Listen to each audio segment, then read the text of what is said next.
এত সাহসটা দেখছেন, ম্যাজিস্ট্রেটের সামনে পুলিশের গায়ে পানির বোতল মারছে। এই পরিমাণে এত সাহস হতে পারে? আগে কাহিনীটা শুনিনি কেন এই ঘটনাটা করছে।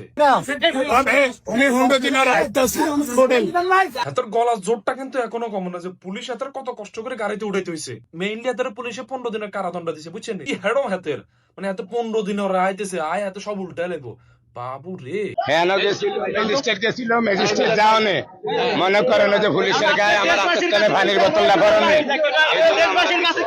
ও আচ্ছা আচ্ছা, তোমার খালি পানির বোতল পড়ে গেছে কেন? তুমি পানির বোতল মারো না তো? ভিডিওতে তো প্রমাণ আছে।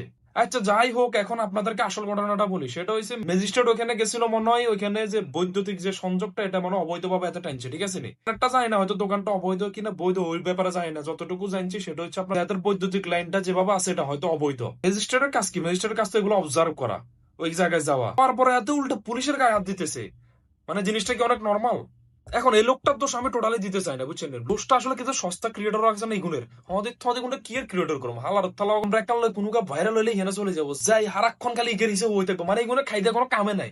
এই যে জিগে ভাইরাল হবো ইগের পিছনে হয়ে থাকবো, ইগের হলে হাজার হাজার ভিডিও বানাবো, হারাক্ষণ ইগের হলে ভিডিও বানাতে দেখবো। কোনো জায়গায় নিউজ মিডিয়া কোনো একটা পার্সন ভাইরাল হইলে ওই জায়গায় আমাদের থদে চলে যাবো, কি ইগে দুগে জানি ওরে বাইরে বাই কয়েকশো যায় যাই এবার ভাইরাল করে দিব দি, এবার ওই জায়গার পুরো পরিবেশ নষ্ট করিয়ে লাগবো। মোবাইল এখান থাকলে হাতারা সাংবাদিক, প্রচুর সাংবাদিক হালার সাংবাদিকের সব বুঝে না, বুঝছেন? এখন সাংবাদিক হয়ে গেছে আমাদের